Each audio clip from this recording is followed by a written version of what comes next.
This episode is brought to you by Naked Fig Soap. Shop over a dozen handcrafted artisan soaps locally sourced and made in Arizona using the finest non-toxic intentional ingredients. Naked Fig Soap also offers facial care products along with accessories like soap dishes, soap saver bags, and more. Visit their website at nakedfigsoap.com and use code DRUMMINGUP, all one word, for 20% off online orders. And that is the best place to find her now. Yes.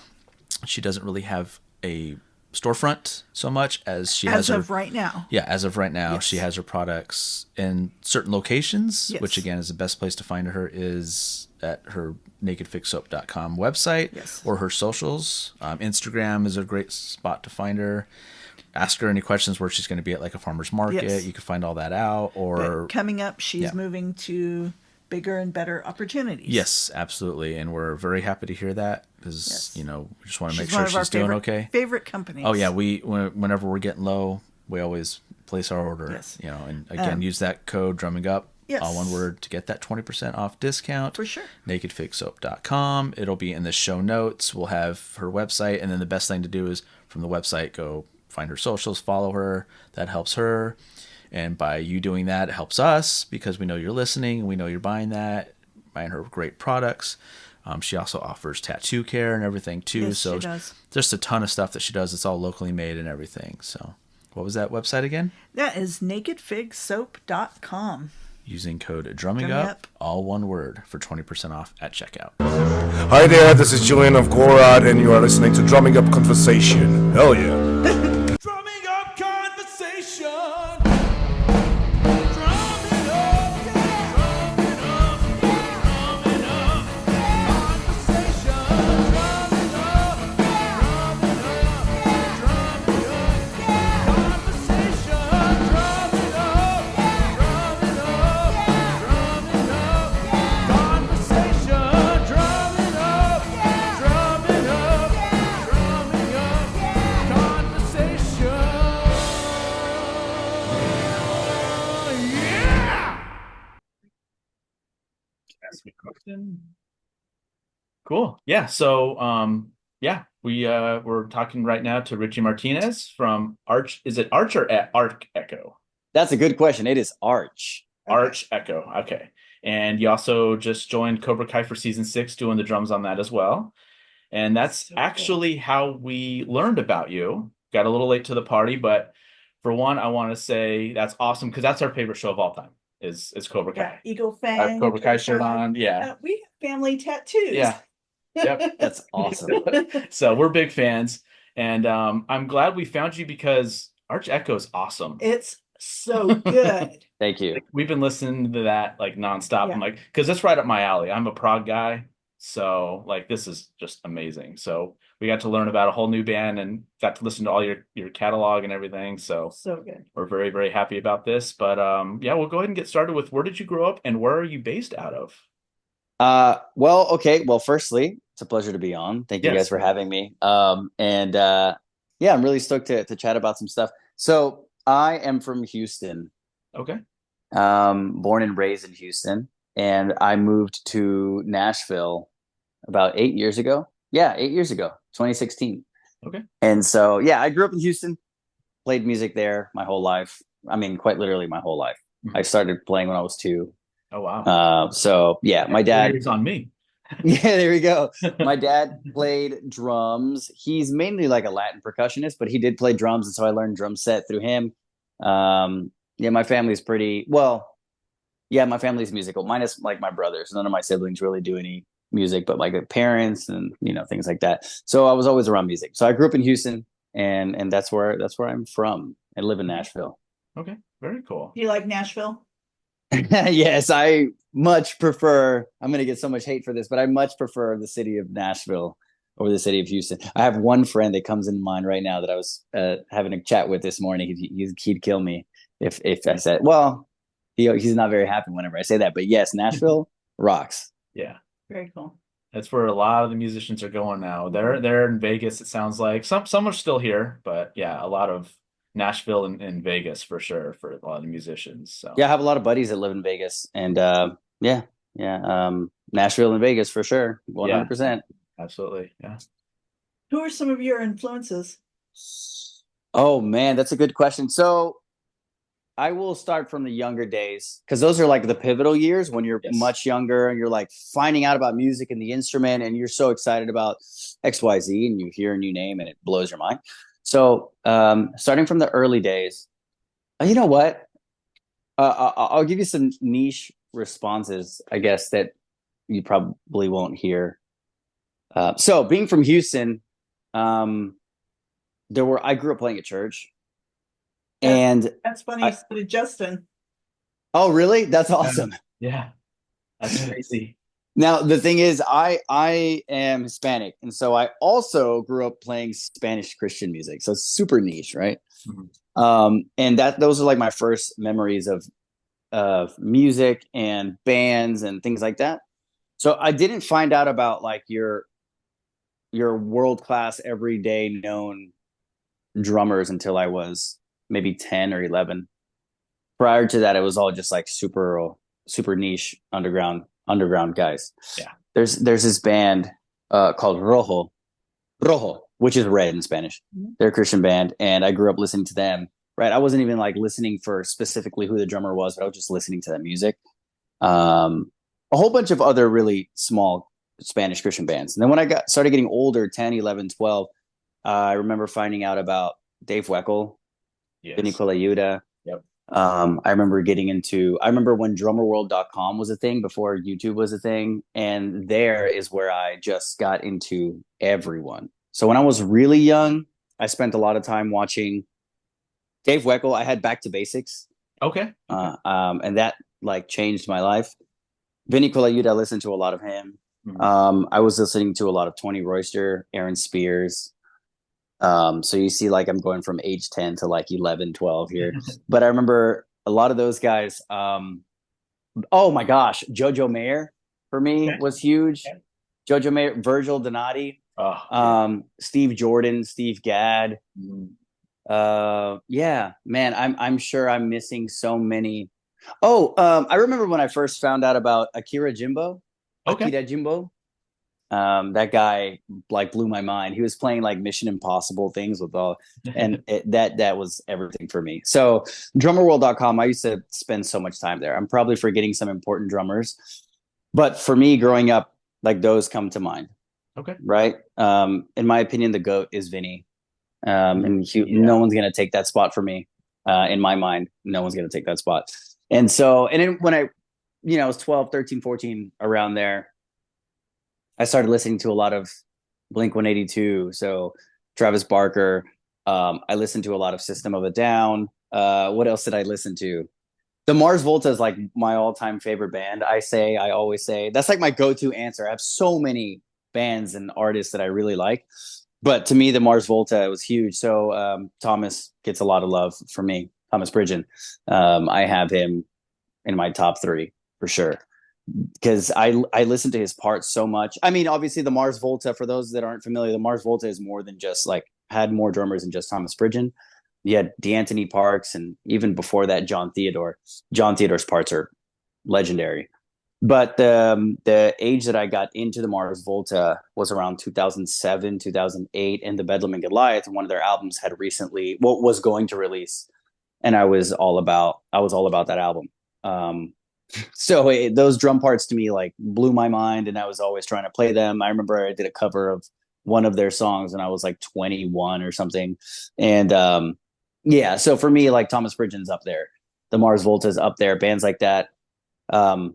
Within that realm, like I really stayed in that. I also listened to, being from Houston, I listened to a lot of like hip hop and R&B and a lot of Latin music as well. So my influences really are kind of all over the place. And I don't know like classic rock. I don't know. This is going to sound crazy. Is going to blow some people's minds, but I don't know prog music.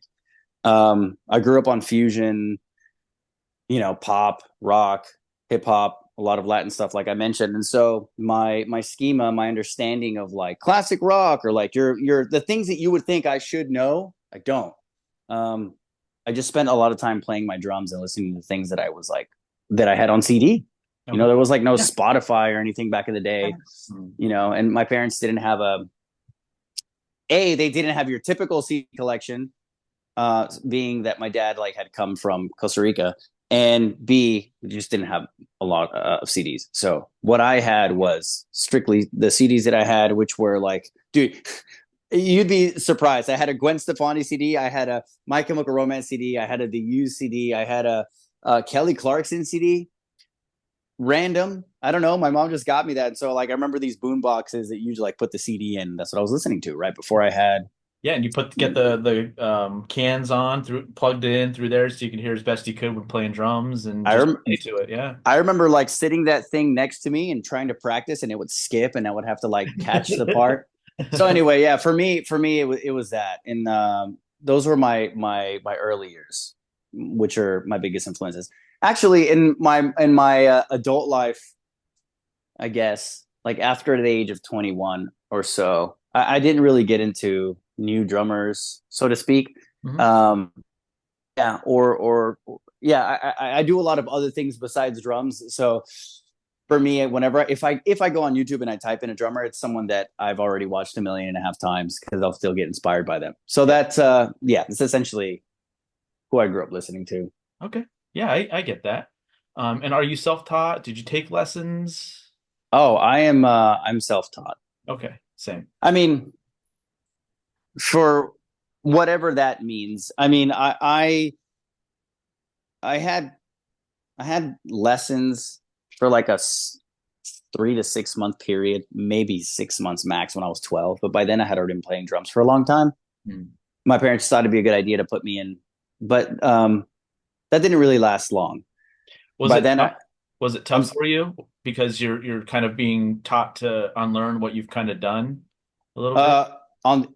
This is gonna sound absolutely crazy, but I wasn't challenged enough. Hmm. Okay. So Yeah, I this get can that. lead into something specific. This will lead into something very specific. But I had already been playing drums for a while by then, and the drum teacher was a really cool guy, and I had a blast with him. So it's not like I was bored, but I was obsessive. I always was obsessive on the kit. So I'm self-taught in the sense that I didn't have private lessons from when I was super young, but I grew up, all of my dad's friends were guitar players and bass players and whatever. And so like we would play together. I would play with other musicians. And then by the time I was old enough to do band in school, because I did band and I joined late. But I joined by then. I had enough experience to. They tried to get me to play trumpet, and I was like, "Look, dude, I'm not gonna play trumpet." And then they're like, "All right, well, we have a lot of drummers, but here's a pad and here's some sticks. Why don't you play something?" And I played something, and they let me play. So, you know, in my preteen/teen years, obviously, I marched, I did concert percussion, I did jazz band, I did music theory, all the stuff that you would do in school. But yeah, no, self-taught, you know, through others, by playing on stage, by yeah, listening to music. So yeah, the challenge. I remember being in high school and talking to my percussion director about, you know, stick technique, and you know, I felt like it was a very rigid system. I understand now as an adult why I got the responses I got, but I felt like I don't know, I wasn't really pushed. So I obsessed on my own, and then that just led me to practicing more and finding out methods that worked. I teach a lot, and I end up teaching people how to unlearn. The number one thing for me is drummers have horrible technique. I'm talking atrocious technique. Mhm. You talk about guys that have played for 10, 15, 20, 25, 30 years, and their hands, I get the same questions. Hey, my doubles are suffering, or hey, my paradiddles, or my flams, or blah blah blah blah blah. How do I? It's like, you've been playing for 10 years. You haven't like sat to think about this for a second. And I think that's partly due to the fact that the education world and the drumming world is very I'm super opinionated on this. No, you're And, good. and I'm going to throw this out there, but I have on multiple interviews, but I think that the drumming world, unfortunately, a lot of people that teach drums because either they had to fall back on teaching drums and they didn't really necessarily want to, or B, they like to teach, but they haven't established a good system or quality methods. And that ends up hurting the student. right? And I feel more sympathy for a student that is suffering and learning poor information than for an educator who just hasn't pulled their pants up and tightened their belt and figured it out, right? And so I end up unlearning a lot of, not to say I have all the answers, but I end up having to teach a lot of these students to unlearn really bad habits. Yeah. And I ask them, oh, where did you learn that? And it's always like, oh, I had the same educator for such and such amount of years. And anyway, that's a huge tangent. I am self-taught, essentially, Yeah. loosely. So going back to when you said you auditioned for the school band and they wanted you to play trumpet, and then they had you play something on the drums and decided that you should be on the drums. Now, did anybody else playing the drums hear you play and think, I'll go play trumpet? No, luckily not. I remember this vividly. I was in the band office. I was in a private school, 6th and 7th grade, and then 8th grade. Yeah, I went to public school, and I remember being in the office, because you had like the band hall, and then obviously the teacher's office, and it's split into the other band hall. So I was in the teacher's office and the band director's office, and it was just us two. Yeah, we were there alone. Yeah, essentially, and they were just trying to figure out. They gave me a mouthpiece, and they were like, "Here, try to blow air through the mouthpiece." I did. And then they're like, okay, well, we have a lot of drummers, but here's a pad and sticks, like I said. And luckily it just happened and it worked out. I'm so grateful it did, because I would not have, that would have changed my trajectory. First of all, I would not have been in band because I'm not going to play trumpet. Yeah. I would have just gone to play drums elsewhere, other avenues. But then I wouldn't have learned like the whole concert percussion world, and which was fun. Oh, so great. Drumline, all that stuff's great too, because you're working with people too, which is always good for later on if you want to form a band. You know how to, tell someone, okay, here's what I'm hearing here, or something like that. Whereas if you don't have that experience, like, I don't really know how to explain this to somebody. So absolutely. Yeah, that was what I took from all that. Because we moved when I was going to high school, and we specifically moved where we moved because of the school and the drumline and the music that it had there. Okay. That was what I wanted my career to be, and my dad knew that, and we had the best drumline and best band in all of the area and the county and all that. So I specifically wanted to go there for that reason, and it took me to my senior year to make drumline because it was that competitive. But that's sick. Where was that? Corona del Sol in Tempe. Oh, cool. Yeah. So we weren't good at football, but we would kick everyone's ass playing, band and drumline and all that stuff every year. Texas is the opposite. They pride themselves in crazy football, but then I was like, bro, we had to water down our parts. We couldn't do stick. I don't know stick tricks. Okay. That's where I learned them. It was so cool. No, we would do a roll. We couldn't.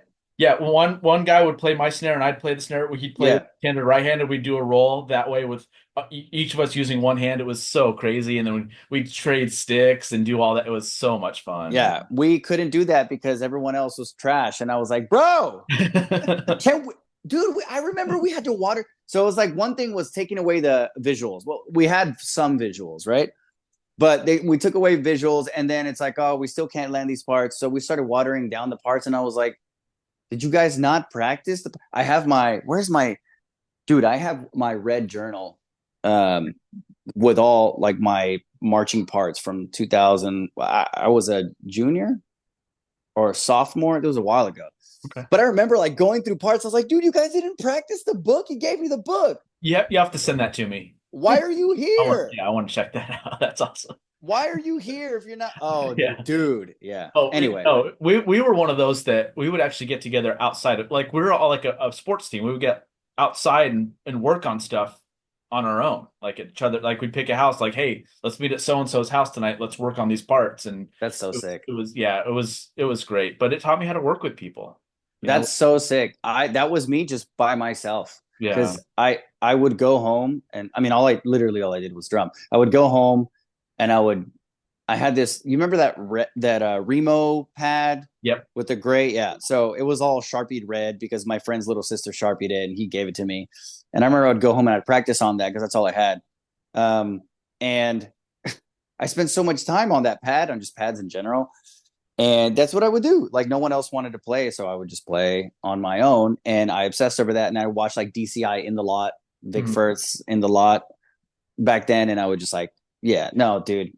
Yeah, I wish I would have had a group of drummers to to play with. I didn't. I did it. Yeah, it's an experience I would never trade in for anything. It was just great to have that camaraderie with a bunch of like-minded people. We're just obsessed over all that stuff. So yeah, Yeah, that's so sick. yeah, it was a lot of fun. So when did you form your first band? Uh, that's whoa. So, hmm. I think technically, no. Well, when did I form my first band? I guess technically, Arch Echo is my first band. Okay. Um, I have a lifelong friend of mine. His name's Elvin. He's awesome. Uh, he and I grew up together. Like our parents knew of each other when we were in like our mom's wombs, right? So we grew up together, quite literally. I saw him a week ago when I was in Texas, and so we would play music together, because we'd go to church together and things like that. And we had another buddy of ours, and I guess we like whenever like DSLRs or like cameras the small cameras were first coming out, like you can record videos.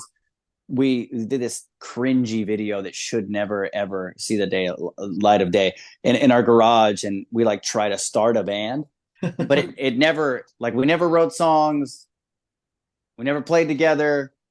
It was just like, let's make a video. Yeah. I remember that. And then I remember playing for other people's bands, like growing up through my teenage years.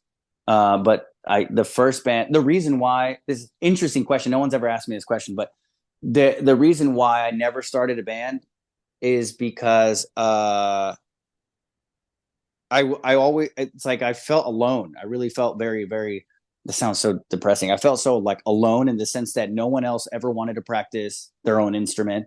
No one wanted to push. No one wanted to like take it seriously. And I'm like, even in band, I didn't relate with so many other people because they would all just go do something else. And I played video games too, right? It's not like all I did was play drums, but people did not want to do music. That's one of the biggest reasons why, as an adult, I left Houston, because I felt stagnant. So the technically, 10,000 hours thing, you got to put yeah, in time to be a professional, So yeah. yeah. I mean, that's what I wanted to do, and I did not meet people, even being surrounded by musicians, that wanted to push and work hard and constantly like meet their goals. And I was like, this is dumb. So because of that, I never cared to start. I always wanted to be in a band. I was like, man, I'd love to be in a band, but I never started one. And I would just play for artists, and I'd get hired for things. And then it wasn't until 2016 that Arch Echo technically formed and we made a band.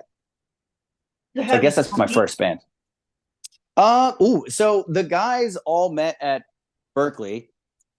They all met at Berkeley. They were classmates, or they knew of each other through there. And when I moved to Nashville, the guitarist Adam Bentley before he was the guitarist of the band, right? Moved to Nashville as well. A mutual friend of mine from Houston who went to Berkeley. I was supposed to go. I got accepted with a scholarship. I turned it down. I just started playing gigs early on. And so he went to school. I didn't. And he ended up having a class with Adam Bentley, MP&E, music production engineering. And then in Nashville, my buddy was like, hey, dude, I know a friend who just moved to Nashville. He wants to make some friends. He's a really cool dude. He's an engineer, whatever. And it was 2016, and Adam and I met at a coffee shop. And since then, we've been friends, and also we started a band. So that kind of worked out. So I met the other guys through Adam Bentley, who had known the dudes through Berkeley. Okay. So the web is interesting. All the guys know each other from school. I know everyone because of Bentley, and we did a Skype call together, and they were like, hey, you want to start a band? And I was like, I think so. Let's do it. That's awesome. It was very, really cool. Very interesting way the band formed. No kidding. So I'm a big prog guy. Dream Theater's probably my second favorite band of all time. How did working with Jordan Rudess on Illuminosity come about? Touring with them. Okay. So that started that didn't start, but that kind of skyrocketed the relationship between us. Because Joey, our keyboardist, had met Jordan before. I'm not exactly sure how. And then we got offered the tour with Dream Theater, and we did that. And then through tour, we got to know each other even more. We went and got like dinner with Jordan, just hung out, which is really cool. That was really cool. I had lunch with Petrucci. All right, that's dude. Let me tell you something. I don't know. This is embarrassing. I don't know any of their songs. I didn't know the band members' names. Mm-hmm. So like to this day, I'm still like, what were the dudes' names? I know that one. Right. So, and that's embarrassing, but I'm telling you, I did not come from Prague. I don't know Prague. Yeah. And so I got to experience, this is not related to your question, I know, but I got to experience their music from that vantage point where it's all brand new. Yeah. Dude, that was the sickest thing ever, because that's an experience like none other. I remember one time, I'll get back to your question, I promise. You're good. No. This one time, my wife and I went to, you remember movie theaters? Yes. Remember when people used to do that? Yeah. So we went to go see a movie, and she was like, hey, let's go watch a movie. I'm not going to tell you what it's about. I'd never done that, ever. And it was one of the coolest things in the world, because she picked a good movie, firstly. Okay. And I was like, wow, that was so sick. So I relate it to that experience. I've done that with other live shows, like other bands. Friends will be like, hey, let's go check out the show in Nashville. And I don't look up the artist on purpose. Yeah, that's good. Because I want to be able to see and understand them from that vantage point. I've done that in my adult life, not as a kid, but Dream Theater was like, that was an experience of a lifetime. Anyway, so we got to know Jordan through touring, and then through Joey's connection with him. And then so he agreed to work on Luminosity, and that was super sick. His solo is bonkers. Yeah. It's so good. That guy's insane. Yeah. Mhm. Yeah. And he's always working like to get better too. He's not just staying where he is. He's always trying new things and working with different artists. Like he just released a new album recently, and it's just awesome. And he's worked with Terry Bozzio, which is one of my favorites too. So he's worked with everyone. He's always getting better. And I like the ones that they could be where they are and just stay in that lane, but they're always like, no, I want to try something new. And maybe it's not with Dream Theater, but I can do it on my own. And because I'm always trying to learn new things, and I'll have her put on something I've never even heard before. I'm like, okay, let me try and figure this out, stuff like that. Because I'm not going to get better just doing what I'm always doing. That's very true. I remember he used to pop into our dressing room. He would pop into our dressing room and like ask Adam Raffowitz some questions about guitar. I was like, that's so random. Yeah. Meanwhile, I'm like doing the most random stuff in the dressing room, and here comes Jordan. I'm like, oh, sorry, dude, you had to see that. That guy's awesome. So since you weren't familiar with Dream Theater, what was your reaction when you found out you were going to tour with them? Were you just like, yeah, I'm going on a tour? Well, I mean, I knew of their prestige, like, and how respected they were. And so I thought that was really cool that because they, like, Jordan and John asked for us. It wasn't like a manager pitched to another manager. Like, they knew of us and they asked for us to join, from my understanding of the conversations, which for me is amazing. Right. Because I don't have to know your discography or your career to be able to appreciate and respect that you understand where we're coming from, that you value us in any way. Right. So that I don't take lightly, regardless like who it comes from. But in this instance, it was really cool because for me, for my bandmates, it was, for some of those guys, it's like huge. Like, they know every Dream Theater song. And they were from Berkeley too, which Dream Theater formed at Berkeley. So right. Yeah. I know for sure two of our bandmates know the discography very well. I don't think the other guys do. We're an interesting blend of musical taste and combinations, but for them, it was cool to see something, like, to be honest, like a childhood dream come true in front of my eyes for them. And that made me happy. I was like, yo, I have no idea what's going on. I just work here. But that's really sick. Like, seeing, that's cool. That's seeing cool. Adult men become children. Yes. Yeah. Yes. Right. Yes. That's how I do. It's like when I get it, I'm like she's even told me, she's like, I don't know who that was for that like hour, but that was awesome to see how excited you were about it. I'm like, yeah, because this is like I'm 6 again, or 10 again, or whatever. Yeah. I mean, that's what I thought was the coolest part, is being able to see their happiness and joy and experience it. Yeah, it was so dope. It was so cool in that regard. I was still super lost, but it was dope. Yeah. I mean, so yeah. That's so cool. And, people hate me so much. Not hate me, but people are so shocked when they're especially after the Dream Theater thing. They're like, all right, man. So you saw Mangini play live. Tell me who's better, Mangini or Portnoy? And I'm like, guys, do you not understand how many times I've said to you, I don't know their drumming? They're like, yeah, everyone knows. I'm like, no, I don't. You know how I know Mangini? I know Mangini pre-Dream Theater because he did some really cool videos and a lot of educational stuff. Yeah. My memory of Mangini is like, oh, this guy is slick and he does a lot of cool educational stuff. And Portnoy, obviously, like I remember when I think of Portnoy, I think of a jersey or, and it was an old Hudson video. I don't even know what it was. Oh, yeah. Okay. And I was like, man, he had a Britney Spears mic. I don't know what video that was. And I was like, that's sick. But I think they both do what they do well. So, anyway, that was such a crazy 2-3, I don't know how long we were on tour with them, but I spoke to what's the vocalist's name? Labrie. We spoke about wine. Dude, the cool thing about like not having background in them is that to me, they're literally just like people. And I would walk up to them and just talk to them. Yeah. Right. I know a lot of people respect, rightfully so, because I've had this experience in different worlds, but it's like, I'm not talking to that dude. Like, what am I going to say? And I would just walk up to him and talk about wine. So Labrie and I ended up talking about wine for, I don't know how long. He and I were in a dressing room. I was warming up. He came in. He was like talking about wine, and he's named after cheese. And he's the cheese. And so that was cool because we got to, all the guys, I got to just have normal human conversations outside of music. I did not ask about the music because what am I going to say? Like, oh yeah, what's your favorite? How'd you write the part in so and so? I don't know. It's like, you like wine? He's like, yes. Yeah.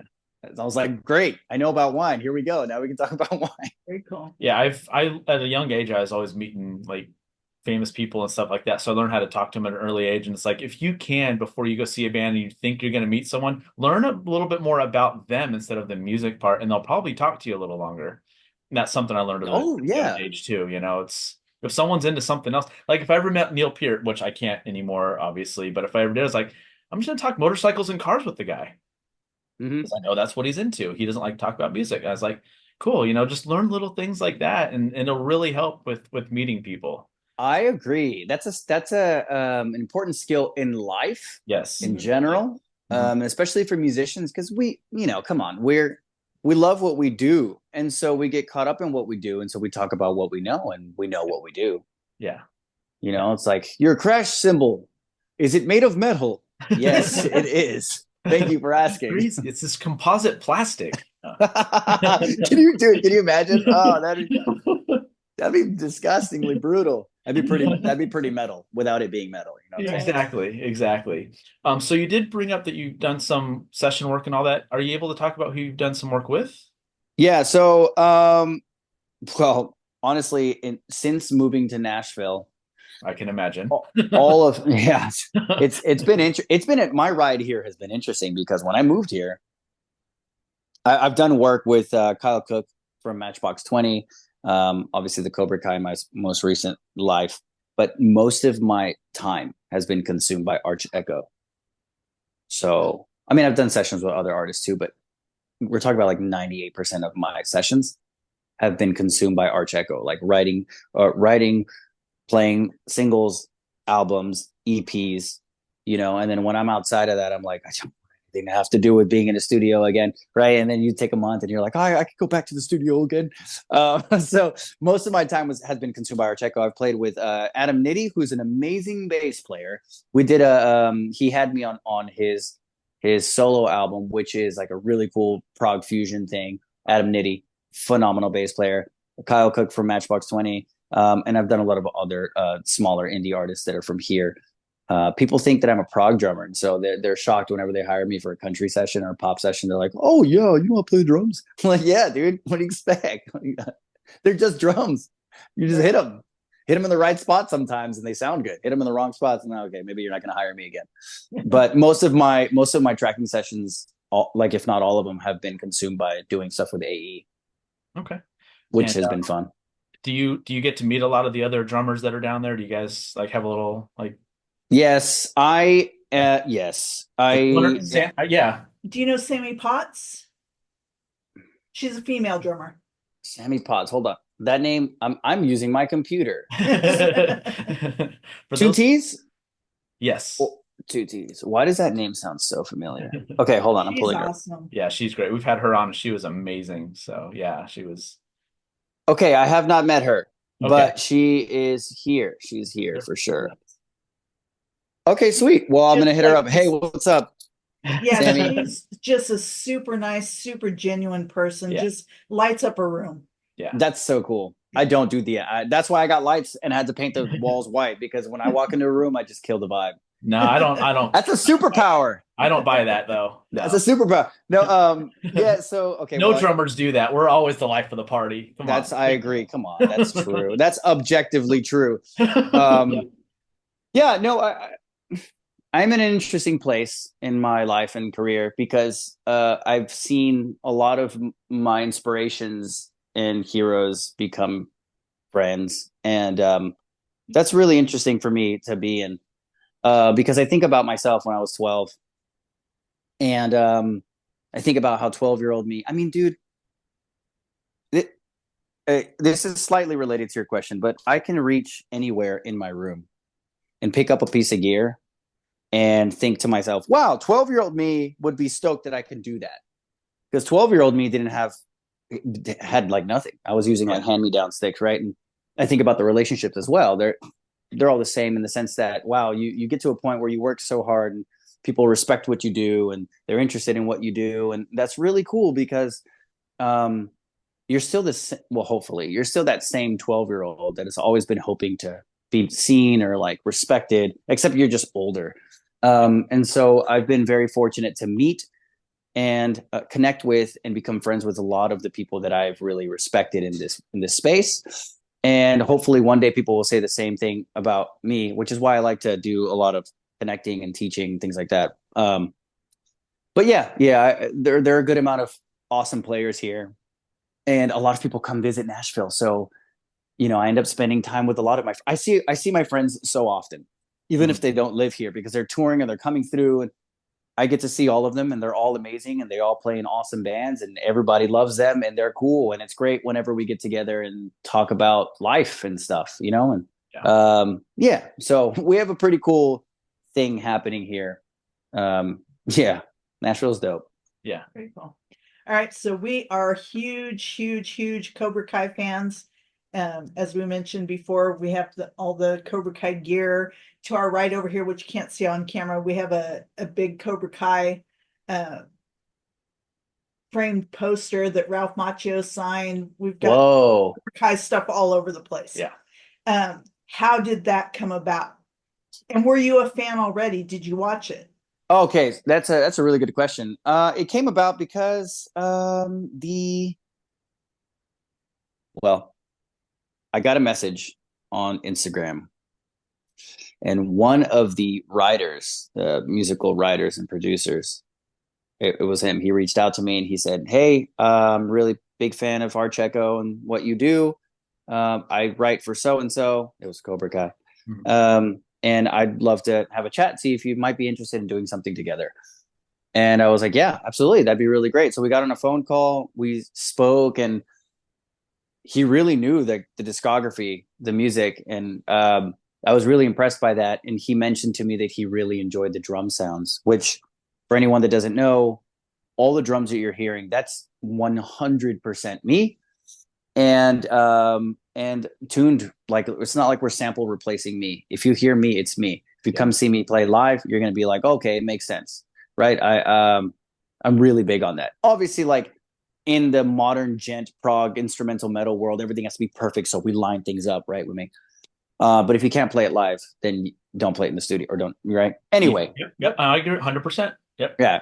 And within reason, like understandably so, like, oh man, this kick part, I didn't lock it in. All right, for tour, it's got to be 100% ready. I understand. There time and place, and time is money in the studio. But anyway, so he enjoyed the mixes and how the drums came out. They're very explosive, and obviously Cobra Kai has like the coolest fight scenes and interactions. And so he's like, I want someone. He already had someone doing work with him, which is a really good drummer. Mm-hmm. But he wanted someone that could push the envelope. So these are his words, like someone they could really push. And he thought that was me. And he started throwing some stuff at me that was really cool. And I understand why he wanted to challenge someone that would challenge the music, because the music in and of itself deserved it. All of the cues that they sent were so fun. The first one he sends is this 11/8 that eventually switches between 11/8 and other things. That is just, it's not even a drum groove, right? It's not like boom, boom, da, yeah. But I posted a video of it, and it's just it's that kind of vibe, and it's like big and theatric, cinematic, and I love that stuff because their drums. A drum set is just a trap set. It's a combination of different drums that pre-existed it, and now they're just together, right? So you should be able to know how to play all of them. Yeah. So that was a great way to explore my musicality and experience something that was awesome. And with Cobra Kai, I had watched the first season, I think a few episodes, and then didn't watch it again. And one of my favorite fighters, Stephen Wonderboy Thompson, was featured on Cobra Kai. I thought it was the coolest thing on earth. And I love martial arts. And so for me to be connected to Cobra Kai, and I really love martial arts, and also I play drums, was like the sickest thing on earth. Right. It was so fun, insanely cool, I'm sad that I'm sad that I don't get to play more of that stuff, but with this, maybe it'll come about too, and you get to do a 15 episode season instead of the 10 that normally gets to get done. So that's cool as well. I know, I have so many more parts coming out. I can't even talk about them, and I'm like, yo, can I say something about this and who I played with and what it's for? And but yeah, no, they were really cool. They really liked the work, and so we'll be doing stuff together on other shows hopefully soon. And Zach they do great. So they're two of my favorites for sure. So yeah, Zach I'm a big score guy. Like I've always with my band, we write a lot of stuff that we're like, this could be in a movie kind of a thing. I love doing that kind of stuff because it's challenging. It can be, offbeat, onbeat, whatever. It's you're fitting a mood instead of just like making a song, Yeah. That's 100% correct. When Archeco got to do there's a video game called Genshin Impact, and it's like a very big game. It's got like 100 million players or something ridiculous. And we got to do they do like a anniversary concert celebration, and they were doing that annually. Mm-hmm. And we got to do their score, Archecofied. And that was like my first experience doing something with like a video game or something other than just a band. And that was really cool. It helped me to understand kind of what they wanted. And Zach is awesome. Zach is really cool. So, Leo also. And so for them to understand and to give me creative liberty, that's not something that happens often. Oh, that's awesome. That's really cool to hear. Yeah. Yeah. They would send me ideas and they'd say, please do something with this. And I'm like, wow, sick, man. I love having creative liberty. Within reason, right? You can't just like start chopping out doing some dumb stuff, right? They have to change what they did, kind of a thing. Yeah, but it's like, here's what we're thinking, but be you. That's awesome. So yep, that's right. Yeah, that's so cool. That's really cool. It was so fun, to be honest. Now I just want to be in a fight scene. Like I wouldn't mind getting kicked in the face. Yeah. That'd be sick. I should. I'd be like, look, listen, do you have like an extra cut scene that I could just jump in? I'll be the guy that gets kicked. That's awesome. That's awesome. Yeah. So, do you have any fun tour stories? And if you understand the Spinal Tap moment kind of thing, if you've had any of those, anything that went wrong that you laughed about later?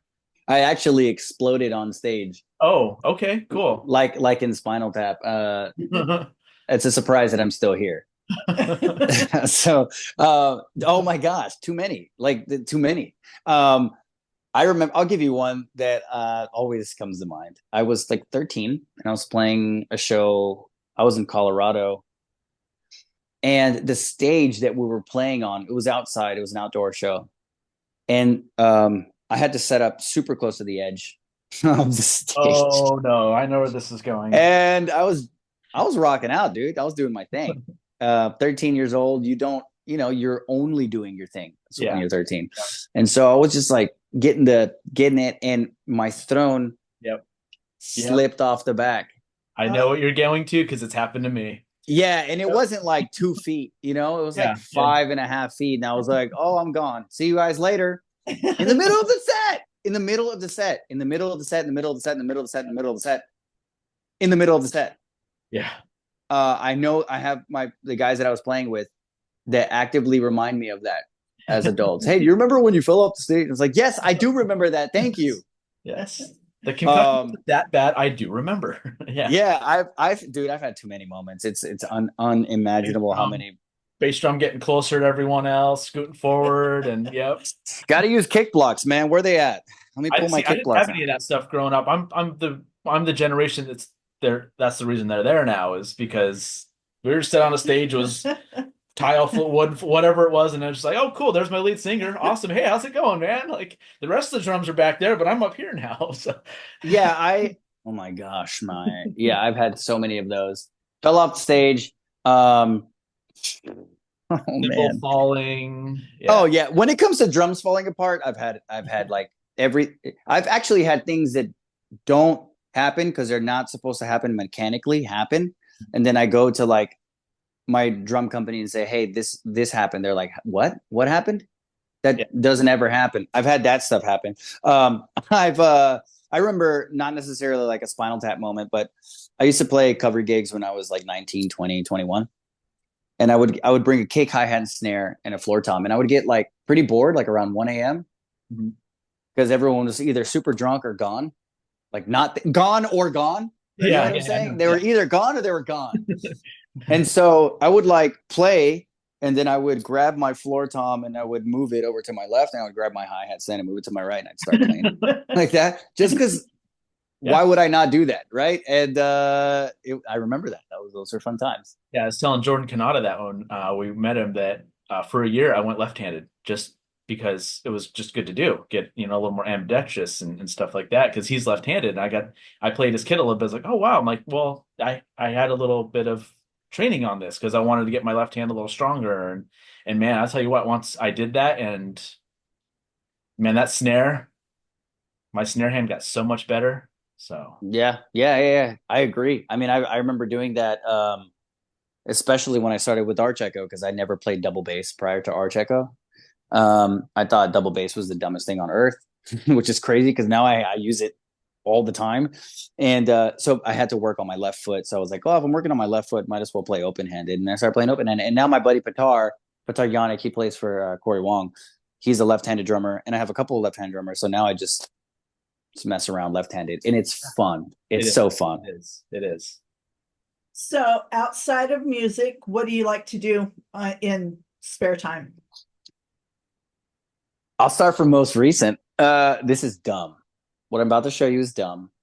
And objectively, I know it's dumb, but I like it. And everyone that's an adult, and also specifically a female in my life, thinks this is dumb. But this is what I like to do. Okay. But that's not dumb, though. No. I agree. It's not, but everyone else thinks it's And I'll dumb. say that because Justin's an avid card collector. And we love opening up new packs and going through things and seeing what we find. Very cool. I have a pretty nice, I guess, collection. I have one card coming in from Italy right now that I got on an auction on eBay I'm so ready for that card. Nice. It's insane. And then I do a lot of MMA. Okay, cool. I train actively. Actually, I just came off of an injury. I was out for 11 weeks. 8 to 11 weeks with an MCL sprain. MCL sprain, sprain on my elbow. My ear ballooned up, so I had to get it drained. A neck crank and a couple other things. Helping my brother prepare for his debut amateur MMA fight, and I was in his corner, so we spent a lot of time. I spent a lot of time training alongside him, sparring sessions and everything. And the MCL injury was kind of lame because I tripped and I caught myself. And when I caught myself, my weight landed on myself. Yeah. And so it wasn't even like someone kicked me. So that's annoying. It's like, if my MCL is going to go out, can someone at least kick me and they go out, not me trip? Yeah.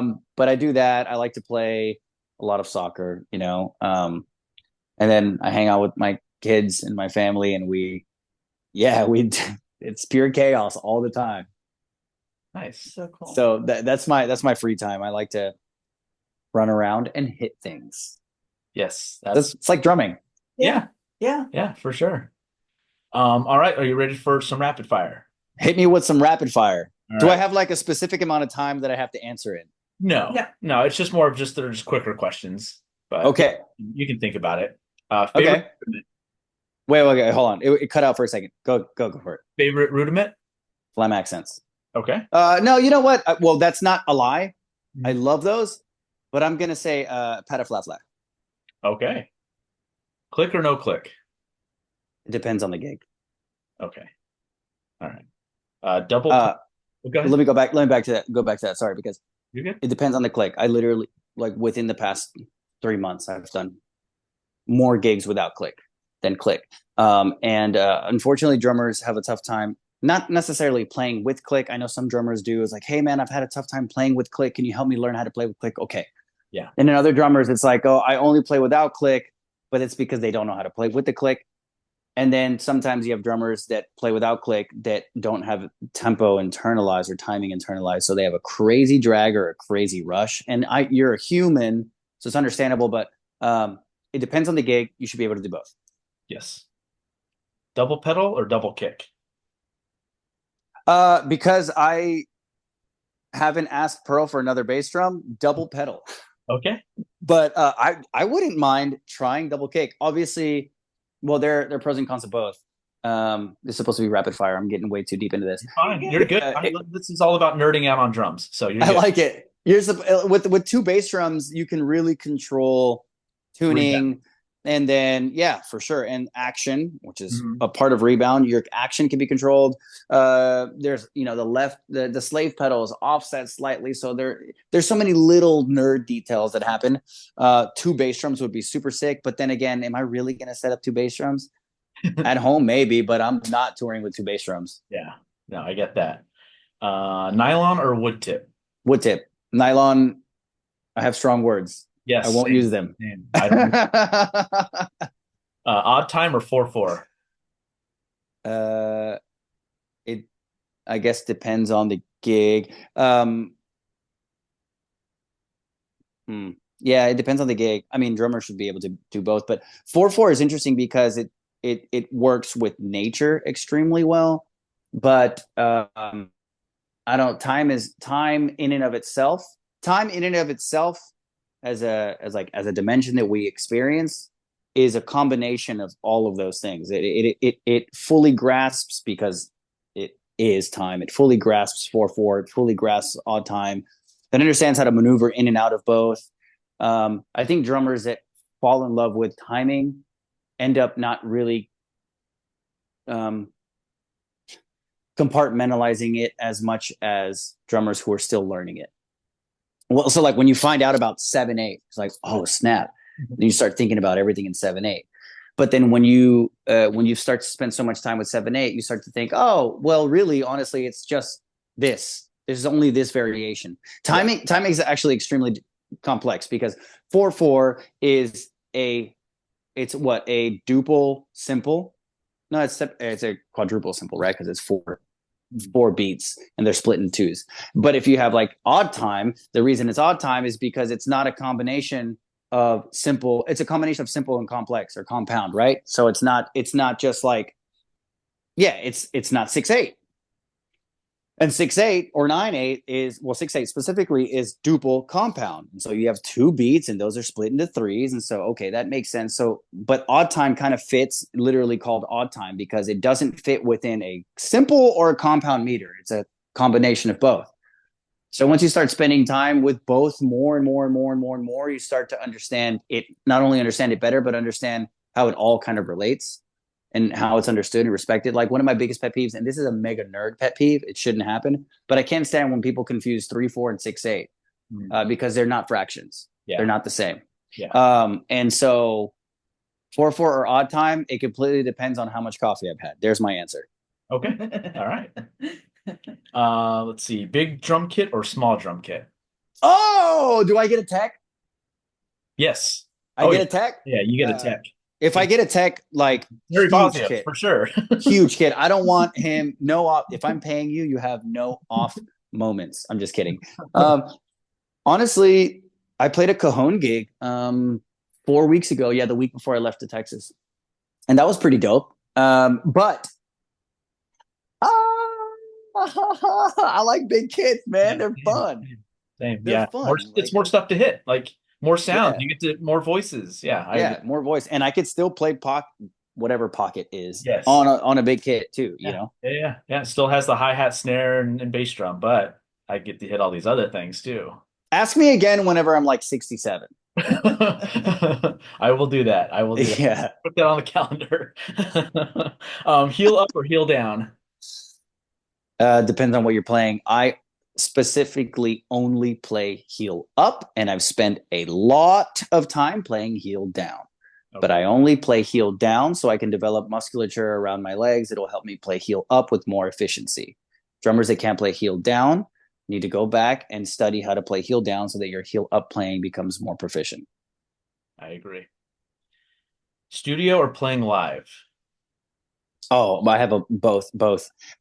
Studio, because I get to demonstrate a skill set that you can't fully necessarily do live to the fullest extent, in the sense that I've got to be super on, and we can explore with overdubs, and we can explore with writing and XYZ. Live, because you're experiencing it alongside an audience, and I really feed off people's energy in that way.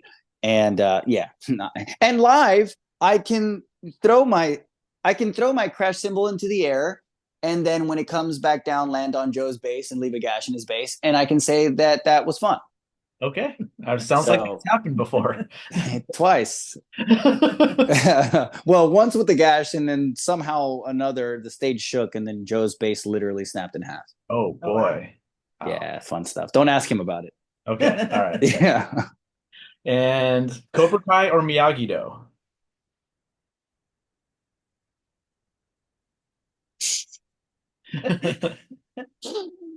That's a messed up question. That was my question. That's a messed up question, and I'm gonna make a lot of enemies here. All right. Okay. Give me a second here. Okay. You can't hit me with that. I'm gonna say Cobra Do. Cobra Do. All right. That's gonna be our new donut company. Okay. And we're starting a donut brand, and it's gonna be called Cobra Do. Okay. And they're all designed. Flavors are designed after both. Okay. Cool. And the cool thing is you have both as an option, but we also have a Cobra Do nut that is both. Nice. Yeah. Awesome. So there you go. We had Ken Mary from Flotsam and Jetsam on. I asked him Flotsam or Jetsam, so that was a lot of fun too. We tried to keep it themed. That's dope. He loved it. It was his reaction was priceless. He's like, huh. Let me think about that. Yeah, kind of like what just happened to me. Like, oh snap! Oh, what do I do with my hands? Awesome. And is there? Oh, actually, I had another one about teaching. Yeah. Like about teaching. Like, what's your favorite part about that? What's my favorite part about teaching? My favorite part about teaching is torturing the student. Okay, it's my favorite part. I love torturing people. No, my favorite part. Well, the best part, I think, is I spoke about this in my recent life, Reese. But when the light bulb goes off is the coolest thing. Mm. When you see in real time the light bulb going off, is very specific. It's very telling. It says a lot of things. It says a lot of things about the thought process. Okay, whether the person's young or old, doesn't matter. It says a lot about the thought process and the information that you shared to be able to make the light bulb go off, right? So in my opinion, I teach a lot of times without a drum set, or in the sense that I won't play if the drums are in the room, I'll do my best to teach without playing the drum set. I want to be able to communicate my idea to a 6-year-old and them understand it, as well as with a 28-year-old or whatever, or 57-year-old or 645-year-old. And when the light bulb goes off, it's very unique to each individual and how their brain is perceiving the information. But the coolest part is getting there and seeing it happen. because it means that you've succeeded. Yeah. Both of you, right? Because it's one thing to be like, come on, Jimmy, you don't get it now, don't you? Huh? Yeah. Like, Jimmy's not going to get it, bro, because you suck at teaching. That's why. The reason why Jimmy hasn't figured it out is because you haven't broken it down enough for him. Now, if Jimmy is just being forced to be here and he never practiced this, that's completely different. But you can't, dude, there's so many drum instructors that suck. And I'm just going to lay it out flat like that. Yeah. Because I can't stand the fact that there are students that are not developing or not growing. Not all of them, because some of them are lazy. I've had those. That's the reality. There are a lot of students that suck. Not because they inherently in and of themselves suck, but because their mindset does not, they're lazy or they don't want to play. That inherently sucks. You want to go be a professional football player? You have that mindset, guess what? You're going to suck. Yeah. It doesn't matter what you do. And, people need to absorb the reality of that. There's nothing that makes you better than whenever you're lighting fire under your butt. Sometimes, a lot of times, these educators are just not doing their job right because it's like one student after another student after another student after another student. It's like, okay, well, here you're just gonna you didn't work on your scales that last week. It's like, bro, you think they want to work on their scales by the way that you're teaching? Like, inspire them to do something. Why don't you motivate them, right? Because understandably so, motivation is just an emotion that fades. But when you have discipline, it doesn't matter if you wake up on a crappy Monday. If you have the discipline to go out and do what you have to do, you're going to do it, not because you necessarily want to, but because you know that it's the thing that is going to lead you to achieve your goal. And they walk hand in hand, but discipline is more important. If you're not motivating your students to be disciplined, then they're not going to be successful. They're really not going to be successful. So when the light bulb goes off, it's a combination of you being successful and that person being successful at the same time, right? And that's my favorite part about teaching. I also love teaching students how to unlearn all the crap that they were taught, because that's the reality of the situation. This is a huge topic that could last eons, but there are so many bad pieces of information, and this modern world has become just like the quick look at me flashy social media drummer thing, where it's like 3 quick licks that will impress your whatever, right? It's like, how to use a paradiddle. It's like, bro, how many times are we going to say paradiddle? I don't ever want to hear a paradiddle in my life again, because it's all, first of all, the way that we think about things, it's like it's not deep. Like, we haven't spent time thinking about them, and that's what this world is conducive to. Right? Or quick likes. I'm going to teach my students something so that they can go home and show their parents that they did something, which is fine, I guess, to some degree. But you should be impacting your students for life. Like, have that person grow up and say your name later in life because of how important that time was with them. It doesn't always have to be behind the kit. It can just be a chat that you have. I've had so many lessons where it's like we're at a coffee shop. You can ask students that have taken lessons with me. They've probably been really shocked, but it's like, hey, are you available for a lesson? Yes, I'm available for a lesson. Okay, let's do this day. All right. And I say, meet me here. And it's a coffee shop. Yeah. Here in Nashville. Like this, I've done countless lessons at coffee shops. And I have a pair of sticks, maybe. Yeah. And a pad, maybe. Yeah. And I have them sit down and I say, play. Yeah. What do you mean play? Play. Here's a pad, play. And you don't know how many people don't know how to play. Yeah. You're a drummer, aren't you? Here's a pair of sticks, right? Here's a pair of sticks. Here's a coffee mug. You don't get a pad. Play. Show me your double strokes on this. I learned how to mug. play with 2 pencils on a desk. So That's what I'm saying. Like, and so the eraser side don't rebounds, That's right. Yeah, that's right. Spending time with students in that capacity helps build things that are more than just like, oh, I paid so that I can have more chops in my back pocket now, or more grooves or whatever. So my favorite part is the light bulb going off, and actually, like, I was joking kind of, but torturing my students, like, because you know why? A lot of people are lazy, and I want them to, if it's torturous for you to unlearn laziness and break bad habits, then technically I'm going to torture you. Like, whenever you go to the gym and you have sparring coming up, if you haven't been practicing your defense and you get head kicked because you keep dropping your right hand and that's being exposed, that's gonna suck. You keep getting jabbed to the body because you haven't figured out how to roll or whatever it is that you're going to defend against the body shot, then you're going to get caught every time and it's going to suck. And then guess what? They're going to help you up and they're going to be like, you didn't practice.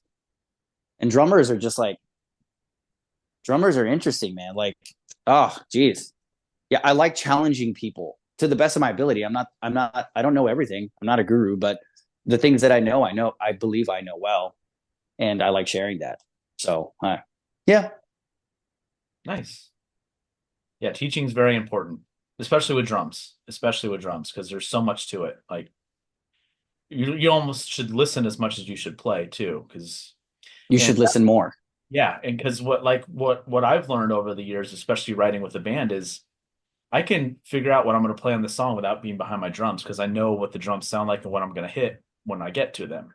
But let me learn what you're playing. Let me figure it out because I already know what I'm going to do once I figure it out. I know what my drums sound like. I know what I'm going to hit, but I need to know where my parts are, what I'm going to do here, what I'm going to do there, because I'm playing to the song, not to my drums. So yeah, that's very true. So, is there anything you have coming out that you can talk about? Is there anything that I have coming out? Well, more Cobra Kai stuff. Honestly, that kept me I can't wait. creatively busy for a while. And that's after that I took a little bit of a break to go see family in Texas and I just got back on Sunday. So the Cobra Kai stuff coming out, I'm really excited about. Because I'm really stoked. It's like a different world for me, you know, and it's going to be paired with a scene. You know how cool that is? Like this music is not just serving a purpose audio wise, but also visually. It's getting an idea across. And so for me, those scenes are great. I don't know which scenes yet, okay, but I have a good amount of cues coming out. And so, you know, my drum, it's also cool to know that these pink satin rose pearl master maple gum drums are on Cobra Kai forever. That's kind of cool, you know. And it's exciting. That's something that hasn't come out yet fully that I've been waiting to talk about. Some stuff that I've worked on that also hasn't come out yet. I guess I can say, I'm pretty sure. I have some new Mino performance videos coming out, which I haven't done a Mino performance video in a while. We've done a lot of like cymbal demo stuff, but as far as, because you know some of the new Arch Echo songs are unplayed as far as videos are concerned. And so we went to a studio in Nashville and we tracked them. And so that's coming out soon. I did a project with a friend of mine that I'm doing a video playthrough that is a Mino video as well. That is extremely exciting that I can't wait for, you know, it to come out and release for everyone to see.